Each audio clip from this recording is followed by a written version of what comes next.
Serbisyo Publiko. Sa Bacolod, Aksyon Radio.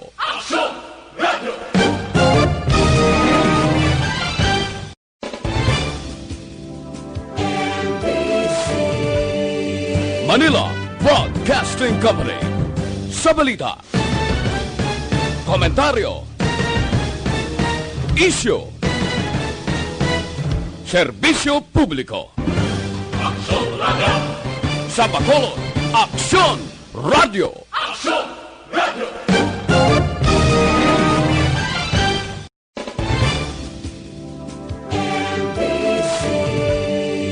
Manila Broadcasting Company. Sa balita, Lasay-say Action Radio Philippine Standard Time. Ang oras ginadulong sa inyo sang Scant Marketing. Tangkimo sang Panyawan Plus Herbal Capsule ukon manunggal with mangosteen. Panyawan ukon manunggal liniment. Celebrity Kojic Soap. Hug Celebrity Beauty Soap. Oras ginadulong sa inyo sang Doc Alternatibo. This time check is brought to you by ACS Manufacturing Corporation. ISO certified. World-class quality. Aksyon! Balita Evening Edition. Magadulong sa inyo sang mga nagapanguna ng balita lokal, national, international, sports, kag entertainment. Aksyon! Balita Evening Edition. Kag karon ang inyo news team. Una sa balita, una sa aksyon. Mayong gabi syudad sa Bacolod, Western Visayas, kag bugos nga Pilipinas. Welcome na sa pagpangalagad sa Aksyon Balita Evening Edition. Karon nga daw Webes, Hunyo 25, tuig 2020. Ako ang inyong atag balita, Aksyon Dale Salazar. Una sa balita, una sa aksyon. Para sa mga headlines, una kita sa mga balita lokal. Pila ka mga doktor sa Bacolod CHO, temporary ang pull out para mag-duty sa Bro Center sang syudad. Magabulos sa nabakanteng posisyon ni Danding Cuangco sa NPC, temporary pang hambalan sa kay Gov. Lacson. Sa balita national, Foreign Secretary Locsin nagpanugyan kay Robredo nga mag-untat sa pagreklamo angot sa COVID-19 response sang gobyerno. 12 ka mga barangay sa syudad sang Cebu ginpaydalom sa strict lockdown. Sa balita international, Africa nag-umpisa na sa COVID-19 vaccine trial. Sa sports balita, James Young husband nagretiro na sa football sa edad ka 33. Kag sa mga showbiz balita, Sofia Andres gin-share sa Instagram ang video sini antes nga nagbata. Una sa balita, una sa aksyon. Detalye sang mga balita lokal pagkatapos gid lamang sini.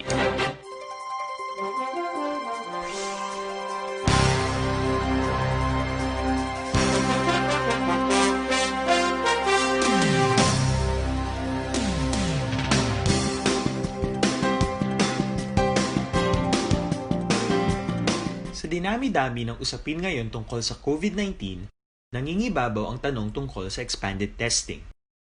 Ano nga ba ang expanded testing?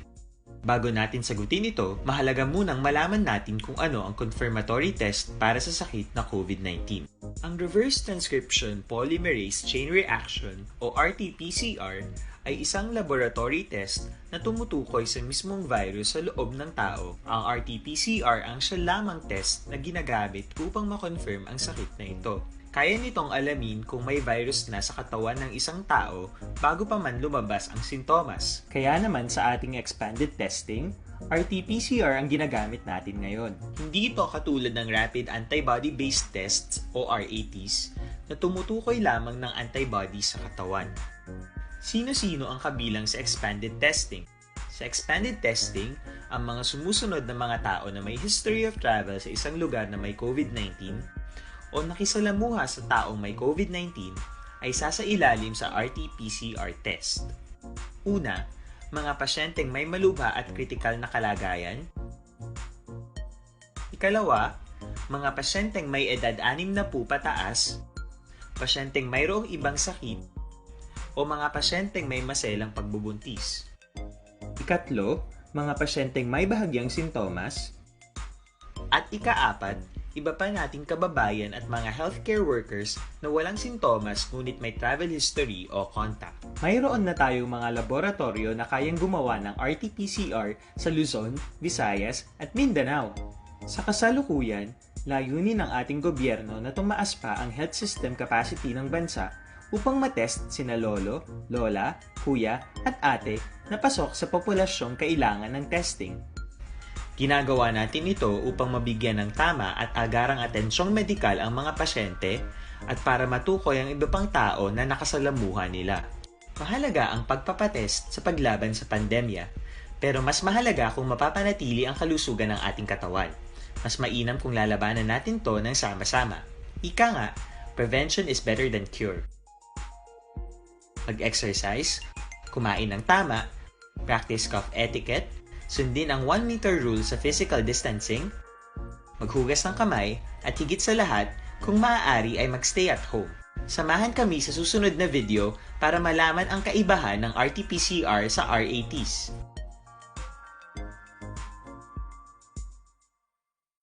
Sa dinami-dami ng usapin ngayon tungkol sa COVID-19, nangingibabaw ang tanong tungkol sa expanded testing. Ano nga ba ang expanded testing? Bago natin sagutin ito, mahalaga munang malaman natin kung ano ang confirmatory test para sa sakit na COVID-19. Ang reverse transcription polymerase chain reaction o RT-PCR ay isang laboratory test na tumutukoy sa mismong virus sa loob ng tao. Ang RT-PCR ang siya lamang test na ginagamit upang makonfirm ang sakit na ito. Kaya nitong alamin kung may virus na sa katawan ng isang tao bago pa man lumabas ang sintomas. Kaya naman sa ating expanded testing, RT-PCR ang ginagamit natin ngayon. Hindi ito katulad ng rapid antibody-based tests o RATs na tumutukoy lamang ng antibodies sa katawan. Sino-sino ang kabilang sa expanded testing? Sa expanded testing, ang mga sumusunod na mga tao na may history of travel sa isang lugar na may COVID-19 o nakisalamuha sa taong may COVID-19 ay sasailalim sa RT-PCR test. Una, mga pasyenteng may malubha at kritikal na kalagayan. Ikalawa, Lasay sa 12 Action Radio Philippines Standard Time kagaron sa lital-inasang mga balita lokal. Temporaryong pull out sang lokal nga panguluhan sang syudad sa Bacolod ang pila ka mga doktor nga naga-duty sa mga barangay health center sa idalam sang City Health Office agud magpatigayon sang serbisyo sa mga pasyente nga gindala sa bahin sa Bacolod Base Center umpisa kagabi Miyerkules.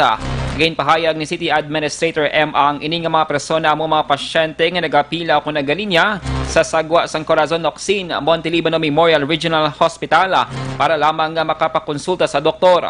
Suro kay ang ini nga inisyatibo sang syudad ang nagatuyo nga mabunigan ang mga pasyente angon sa kabudlayan nga ilang gina-eksperyensyahan. Ilabi na sila kondisyon nga tuman ka peligroso angon sa nagapadayon nga pamahong sang COVID-19. Base sa record sang syudad, mayoriya sa mga pasyente ang residente o nagikan sa mga lugar nga nasakupan sang Negros Occidental. So gin-assign ang aton mga doctors nga ara sa mga nagakalain-lain ng mga barangay health centers naton, gin-pull out sila anay para nga mag-conduct sang consultations sa aton nga bisan. Dapat yan si Bacolod City Administrator M. ang samtang temporary pagod hambalan kung sinong magabulos sa nabakante nga posisyon ni Eduardo Danding Cuangco Jr. sa Nationalist People's Coalition o NPC. Iningin pahayag ni Governor Bong Lacson nga mong pinakamataas ka opisyal sa NPC sa Negros Occidental. Sunod sa gobernador, wala pa makaistoryahanay ang mga matagas ng opisyal sa ilang partido angot sa magabulos kay Cuangco bilang pinakamataas nga leader sa NPC. Si Cuangco nagtaliwan sa edad nga 85 sa Hunyo 16 bangod sa heart failure kag pneumonia.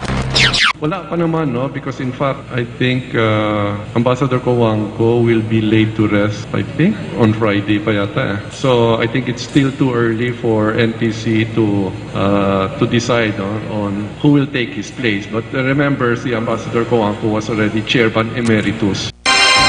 Dapat yan si Negros Occidental Governor Bong Lacson.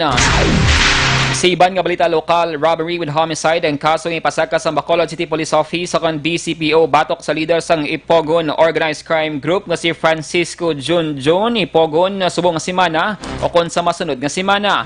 Ginpahayag ni BCPO Director Colonel Henry Biñas nga positibo nga gintudlo sang testigo nga si Francisco Ipogon nga yara sa natabuan sang ginsulod ang balay sang Belgian National kaginpatay sa area sang barangay Villamonte tinalikdan nga simana. Madala man sa kaso ang pakaisa ni Francisco nga si Ariel Rivera Ipugon kag isa pagid kautod ni Francisco nga wala anay ginhingadlan na ni Binyasa. Nanawagan ng BCPO director sa grupo sa Ipugon nga magsungka na para sa ila seguridad.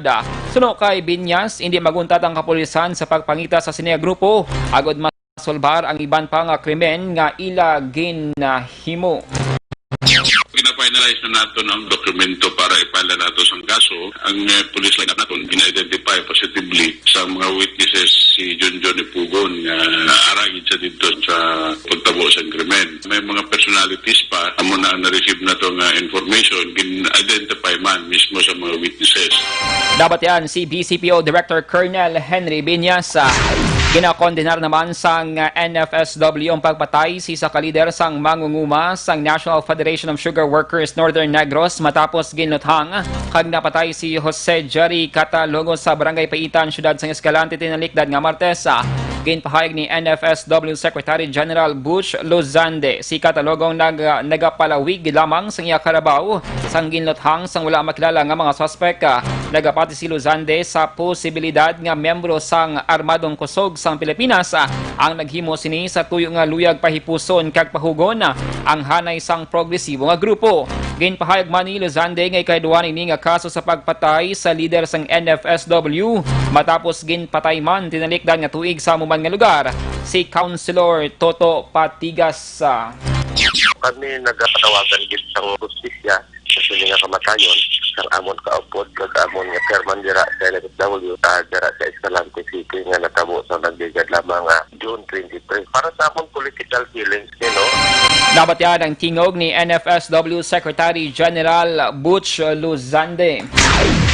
Isa katapusan nga balita lokal na dugangan sang siyam kabago ang COVID-19 cases sang Negros Occidental samtang isa naman na nagdugang sa syudad sa Bacolod nga tanan mga locally stranded individuals o kon LSI sa base sa DOH case bulletin number 91 naging pagwa subong hapon duwa ka naggrant sa LSIs nga nagpositibo sa virus ang gikan sa syudad sang Cadiz, duwa sa syudad sang Victorias, isa sa syudad sang Escalante, isa sa banwa sang San Enrique, isa man sa syudad sang Himamaylan, isa sa banwa sang Hinigaran kag isa sa banwa sang Hinubaan. Nagpositibo man sa virus ang isa ka Bacolod non LSI nga 29 anyos nga babayi. Tanan nga pasyente ang naka-facility quarantined. Sunod sa DOH 6-12 ang bago nga COVID-19 cases sa Western Visayas. Gin-report man sang DOH 6 nga may isa ka naggrant si OFW kag isa ka naggrant si LSI ang naka-recover sa COVID-19. Ang Region 6 karon ang may 240 ka makompirmado nga kaso sang masakit. 106 ang aktibo nga kaso, 123 ang naka-recover kag nagapabilin sa 11 ang napatay. Una sa balita, una sa aksyon. Lasay sa 18 Action Radio Philippine Standard Time. Anitali sa mga balita lokal, ginadulong sa inyo sang GTX 500. Sa imo pag-exercise, hindi gid magkalipat nga mag-detoxify. Ugali ang pag-inom sang GTX 500, ginagatinlo sang imo nga dugo nagasilhig sa mga impurities kag toxins sa imo nga atay. Iniman ng mayar sang organic compounds nga vicin, charantin kag polypeptide. Gani sa mga ka-action naton nga may mataas nga kolesterol, mataas nga blood sugar bangod sang diabetes, mag-DTX 500 capsule. Sa kada adlaw ang produkto nga DTX 500 ang pwede na ma-order online kag ma-deliver sa inyo nga balay. Magbisita lamang sa www.kalusuganyan.ph or pwede man i-check ang Kalusugan Yan Facebook page. Una sa balita, una sa aksyon. Detalye sa mga nagapanguna nga balita nasyonal pagkatapos gilamang sini. Manami ang hampang kun kondisyon.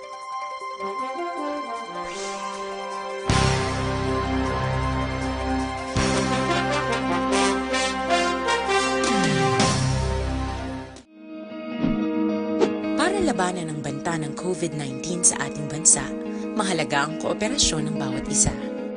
Ang pananatili sa loob ng bahay ay isa sa pinakasimple pero pinaka-epektibong paraan para hindi kumalat ang virus. Kunwari, ikaw ang tuldok na ito. Malusog ka at malakas. Lumabas ka ng bahay. Ang hindi mo alam, may nakasalamuha ka ng may COVID-19. Tandaan, mahirap malaman kung sino ang may virus, pero madali itong maipasa sa iba. Pwedeng naipasa na pala niya ang virus sa iyo nung umubo siya o bumahin. O baka naman ay nahawa na dahil humawa kayo sa parehong bagay na kontaminado. Ngayon ay mayroon ka na ring COVID-19. Isa ka ng carrier na makakahawa sa iba. Dahil maaaring ilang araw pa bago lumitaw ang sintomas na ubo, sipon, hirap sa paghinga at lagnat. Pwede ring wala kang nararamdamang sintomas, ngunit nakakahawa ka pa rin. Pag-uwi mo sa bahay, maaari mong mahawahan ang iyong pamilya. Kasama na rito ang lolo at lola mo o ang mga magulang mo na may edad. Sila ang may pinakamahina na depensa laban sa virus. Ang mga may sakit sa puso, diabetes, high blood, at iba pang pre-existing conditions at mga buntis, mahina ang panlaban sa COVID-19. Kapag na-infect ang taong mahina ang immune system, posibleng magkaroon siya ng malalang karamdaman at kailanganing dalhin sa ospital. Sa patuloy na paglabas ng bahay at pagpunta sa pampublikong lugar, tinatayang maaari kang makahawa ng 3 pang tao at sila makakahawa ng mas marami pang iba. 20% ng mga nahawa ay maaaring maospital at dadami ng dadami ito habang mas kumakalat pa ang virus. Bukod sa dumaraming COVID-19 patients, marami pang ibang may sakit ang nasa mga pagamutan. Ang mga pasyenteng malubhang-malubha na ang karamdaman, hindi na maaasikaso. Wala ring lugar para sa mga pasyenteng may ibang karamdaman. Kaya nating iwasan ang patuloy na pagkalat ng COVID-19 kung iisipin natin ang kapakanan ng iba. Kailangan nating isipin at kumilos na parang bitbit na natin ang virus para hindi ito kumalat pa sa iba. Sundin ang social distancing. At hanggat maaari, manatili sa loob ng bahay. Kung talagang kinakailangang lumabas, panatilihin ang 1 metrong layo sa ibang tao. Maging malinis din sa katawan at sa kapaligiran. Parating maghugas ng kamay gamit ang sabon at tubig. At i-disinfect ang mga bagay na madalas hinahawakan. Ang mahalaga, mapabagal natin ang pagkalat ng COVID-19. Para mas kakaunti ang mga kailangang magpa-ospital at mabawasan ang mga Pilipinong magkakasakit. Magiging epektibo lamang ito kung mananatili tayo sa bahay. Sundin ang social distancing. Isang maliit na sakripisyo para sa buhay ng kapwa nating Pilipino. Tulong-tulong tayo. Let's beat COVID-19.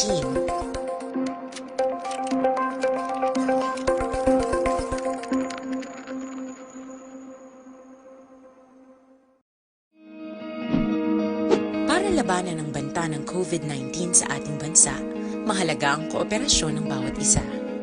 Ang pananatili sa loob ng bahay ay isa sa pinakasimple pero pinaka-epektibong paraan para hindi kumalat ang virus.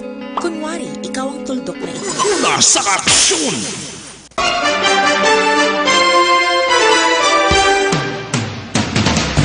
Lasay sa 23 Action Radio Philippine Standard Time kagaron sa litali na sa balita nasyonal. Ipaidalom sa strict lockdown ng kapin 12 ka mga barangay sa may syudad sang Cebu kasunod ngayon ni ang identifying nga hotspots sa COVID-19.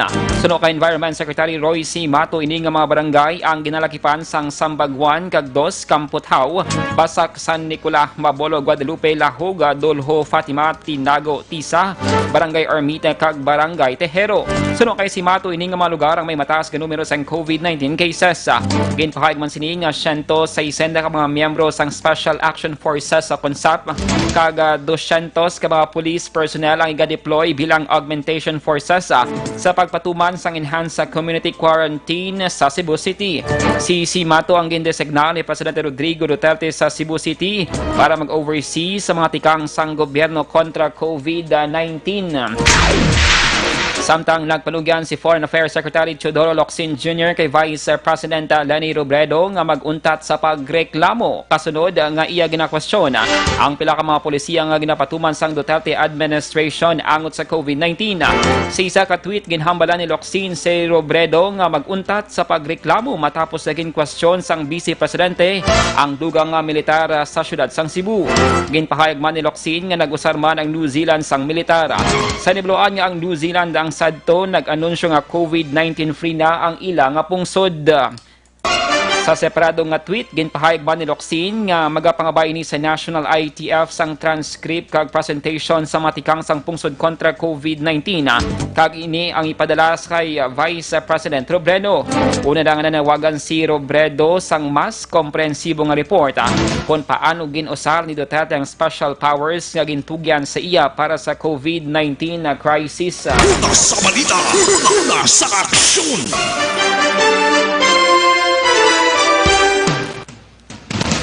Sa iban nga balita nasyonal, nag-apelar ang Department of Education o DepEd sa mga private schools nga ipaiway ang pagpatuman sang tuition fee increase sa iban pang balayran sa mabot nga school year. Sa ginpagawa nga statement sang DepEd, ila na intindihan nga kinahanglan masiguro ang sustainability sa mga pribado nga institusyon para mapadayon ang paghatag sang quality basic education sa Pilipinas. Pero sunod sa DepEd, dapat mangin balanse ang pag-access sa kabataan sa edukasyon, partikular na ang mga pamilya nga nagapangatubang sang problema pinansyal bangon sa COVID-19. Nagpangabay man ang DepEd sa mga private schools nga mangin transparent sila tuition fee kag miscellaneous fees. Base sa data sang DepEd, mayroon na sang mas sobra 558,000 ka mga estudyante ang nagpa-enroll sa pribado nga bulutuan nationwide. Una sa balita, una sa aksyon. Lasay sa 27 Action Radio Philippine Standard Time. Detalye sa balita international, sports kag entertainment. Pagkatapos, gilamang sini.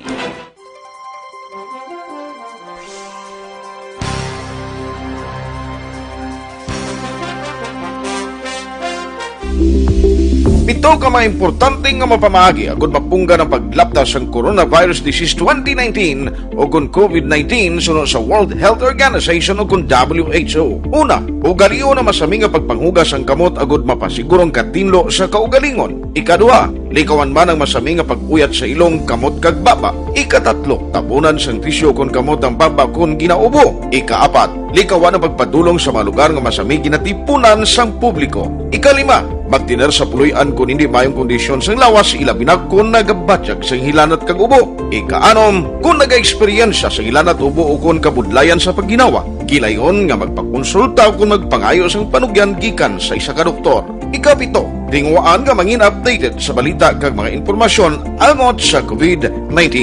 Ining apahanumdom ang ginatulong sa inyo sa kaalwan sang World Health Organization, Department of Health kag Action Radio Bacolod.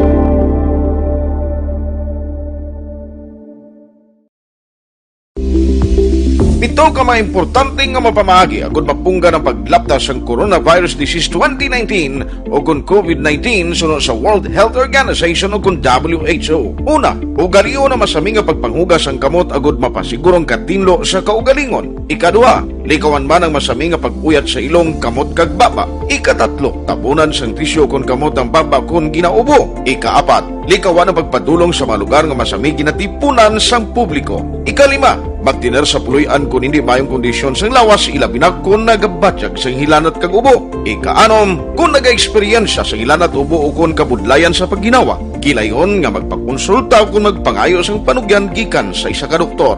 Ikapito, tingwaan nga mangin updated sa balita kag mga impormasyon angot sa COVID-19.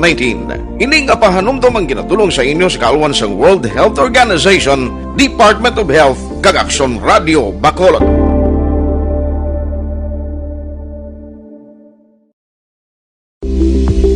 Pito ka mga importante nga mapamagi agud mapungga ng paglaptas ang coronavirus disease 2019 o kung COVID-19 sunod sa World Health Organization o kung WHO. Una, ugaliyo na masami nga pagpanghugas ang kamot agud mapasigurong katinlo sa kaugalingon. Ikaduha, likawan man ang masami nga pag-uyat sa ilong kamot kag baba. Ikatatlo, tabunan sang tisyo kung kamot ang baba kung ginaubo. Ikaapat, likawan ang pagpadulong sa mga lugar nga masami ginatipunan sang publiko. Ikalima, magtiner sa puluyan kung hindi mayong kondisyon sang lawas ilabi na kung nagabatyag sang hilanat kag ubo. Ikaanom, kung nag-eksperyensya sa hilanat ubo o kung kabudlayan sa pagginawa. Gilayon nga magpakonsulta kung magpangayo sang panugyan gikan sa isa ka doktor. Ikapito, tingwaan nga mangin updated sa balita kag mga impormasyon angot sa COVID-19. Ining apahanumdom ang ginatulong sa inyo sa kaalwan sang World Health Organization, Department of Health kag Action Radio Bacolod.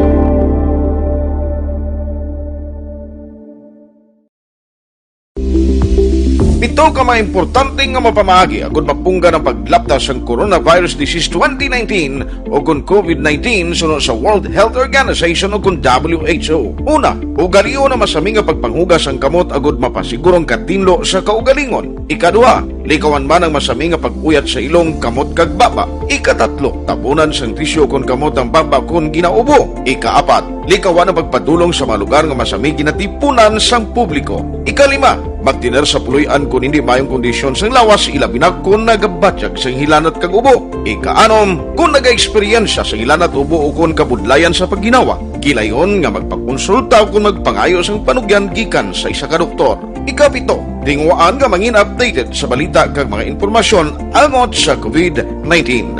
Ining apahanumdom ang ginatulong sa inyo sa kalwan sang World Health Organization, Department of Health kag Aksyon Radio Bacolod.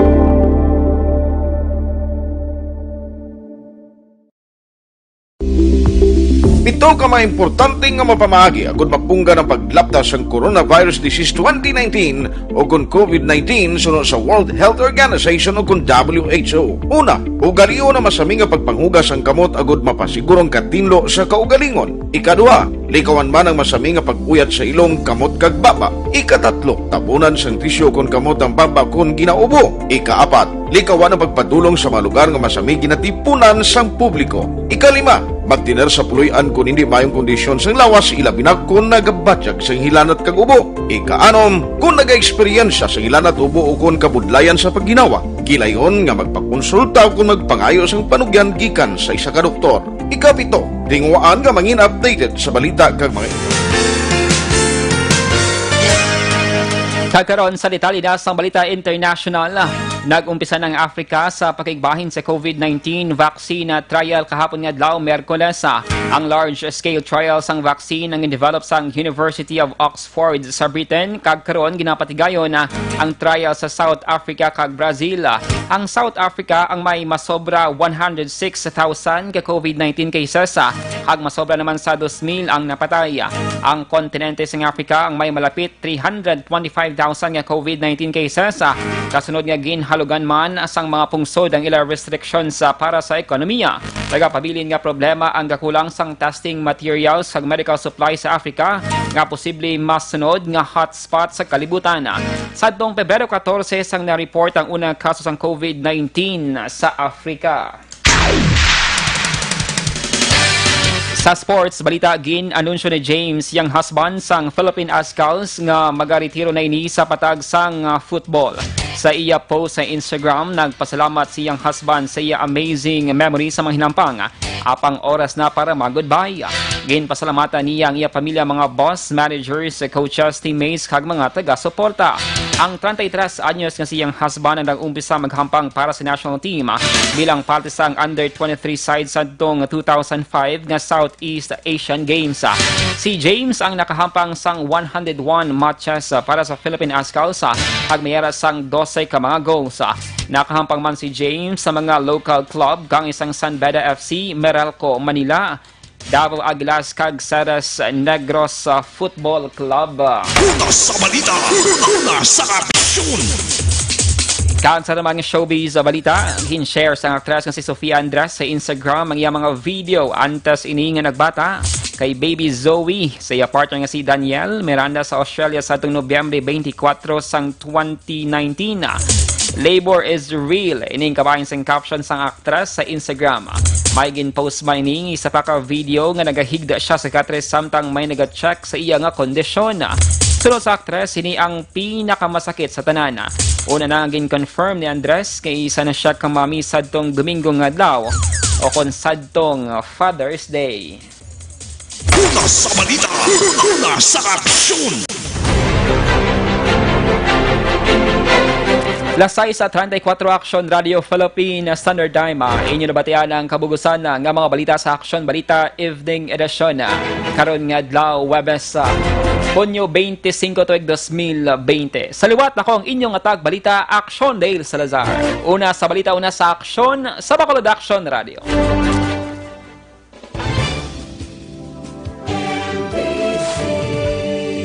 Manila Broadcasting Company.